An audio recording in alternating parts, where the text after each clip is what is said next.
YS Jagan పర్యటనకు అడుగడుగున అడ్డంకులు. నెల్లూరులో సెక్షన్ 30 పోలీస్ యాక్ట్ అమలు. హెలీప్యాడ్కు 10 మంది, ములాఖత్కు 3కి అనుమతి అంటూ ఆంక్షలు. మాజీ మంత్రి ప్రసన్న కుమార్ రెడ్డి నివాసానికి 100 మందికి అనుమతి. మాజీ సీఎం పర్యటనపై ఆంక్షలు చూసి విస్తుపోతున్న ప్రజలు అన్నటువంటి వార్తని హైలైట్ చేశారు. అయితే కియా కాంట్రాక్టులన్నీ మాకే, ప్లాంట్ వద్ద మంత్రి సవిత అనుచరులు గూండాగిరి, సిబ్బందిని భయభ్రాంతులకు గురి చేసి దౌర్జన్యకాండ, అరుపులు కేకలతో అరాచకం, మీడియా ప్రతినిధులపైన రుబాబు అన్నటువంటి వార్తని హైలైట్ చేశారు. ఒకప్పుడు గోరంట్ల మాధవ్ ఆ కారు మీద రాసిన దానికి రచ్చ జరిగింది.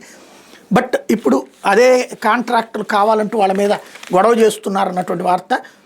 బీసీ సంక్షేమ శాఖ మంత్రి సవిత అరాచకం పెచ్చుమీరుతున్నాయి. శ్రీశైలం జిల్లా పెనుకొండ మండల పరిధిలోని కియా కార్ల పరిశ్రమలో కాంట్రాక్ట్ పనుల కోసం అనుచరులు టీడీపీ నేతలు గూండాగిరికి దిగారు. మంగళవారం పరిశ్రమ దౌర్జన్యం చేసి భయానక వాతావరణం సృష్టించారు. మంత్రి ఆదేశాలతో భారీ సంఖ్యలో అక్కడికి చేరుకుని కాంట్రాక్ట్ పనులన్నీ తమకే ఇవ్వాలంటూ అరుపులు కేకలతో రెచ్చిపోయారు. యాజమాన్యం భయభ్రాంతులకు గురయ్యేలా దాదాపు 4 గంటల పాటు గొడవ చేశారు. పెనుకొండ మండలం దుద్దేబండ రోడ్డులో కియా అనుబంధ పరిశ్రమ సంఘ హైటెక్ ఉంది. ఇక్కడ విడిభాగాలు, స్పేర్ పార్ట్స్ తయారు చేసి ప్రధాన పరిశ్రమలకు పంపుతుంటారు. ఇక్కడ man power agency, canteen, snacks కాంట్రాక్టులపై మంత్రి అనుచరులు కనుబడింది. ఇప్పుడున్న కాంట్రాక్టులను తొలగించి తమకే ఇవ్వాలని పరిశ్రమ అధికారులపై ఒత్తిడి తెస్తూ వస్తున్నారు. ఈ క్రమంలోనే మంగళవారం ఉదయం 10 గంటలకు పెనుకొండ టౌన్, రూరల్, గట్టూరు, రాంపురం ప్రాంతాలకు చెందిన టీడీపీ నేతలు సుమారు 100 మంది పరిశ్రమ వద్దకు చేరుకున్నారు. పరిశ్రమ ప్రధాన గేటు ముందు అడ్డుగా నిలబడ్డారు. కియా ప్రధాన పరిశ్రమలకు విడిభాగాలు తీసుకెళ్లే కంటైనర్ వాహనాలు అడ్డగించారు. పరిశ్రమ హెచ్ఆర్ మేనేజర్లు సంప్రదింపుల కోసం 10 మందిని కార్యాలయాలను పిలిపించినప్పటికీ వెళ్ళలేదు. వారే తమ వద్దకు రావాలంటూ ఈలలో కేకలతో భయానక వాతావరణం సృష్టించారు. బయట పరిస్థితిని గమనించిన పరిశ్రమ హెచ్ఆర్ మేనేజర్లు కనీసం గేటు ముందుకు వచ్చే సాహసం చేయలేకపోయారు.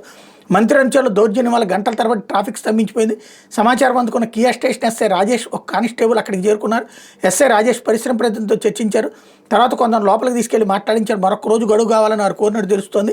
దౌర్జన్యానికి దిగిన మంత్రి సవిత అనుచరులను పరిశ్రమ ప్రతినిధులు చర్చల కోసం లోపల పిలిచారు. ఈ సందర్భంగా కార్యాలయంలో మాజీ సీఎం వై జగన్మోహన్ రెడ్డి ఫోటోలతో కూడిన ఫ్లెక్సీలను మంత్రి అనుచరులు చించివేశారు. జగన్ సీఎంగా ఉన్నప్పుడు కియా కార్ల ప్రారంభ వేడుకల్లో పాల్గొన్నారు. ఈ సందర్భంగా సంస్థ సిబ్బంది ఆయనతో ఫోటోలు దిగారు. వాటిని కార్యాలయ ఆవరణలో ఫ్లెక్సీలుగా పెట్టుకున్నారు. వాటిని చూసిన పచ్చమొక్క జీర్ణించుకోలేకపోయింది. వాటిని చించేసి నానా హంగామా సృష్టించింది.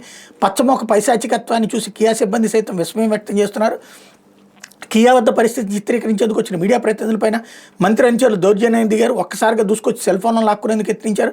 అప్పటికే ఎస్ఐ రాజేష్ పరిశ్రమలోకి వెళ్ళగా బయట కానిస్టేబుల్ మాత్రం ఉన్నారు. ఆ కానిస్టేబుల్ దౌర్జన్యకారులు నిలవరించే సాహసం చేయలేకపోయారు. పెనుగొండ నియోజకవర్గంలో మంత్రి సవిత అనుచరులు ఆగడాలు శృతిమించిపోయాయి. అక్రమార్జన కోసం అర్రులు చేస్తూ కాంట్రాక్టులు, దందాలే లక్ష్యంగా చెలరైపోతున్నారు. పరిశ్రమల నిర్వాహకులకు భయభ్రాంతులు గురి చేస్తున్న ఇటీవల దుద్దేబండ మలుపు వద్ద కంటైనర్లపై రాళ్లు రువ్వి దాడులకు పాల్పడ్డారు. ఈ ఘటన మరొక ముందే కియా సంఘ హైటెక్ వద్ద అలజడి సృష్టించారన్నట్టు వార్తని హైలైట్ చేశారు. ఈనాడుగా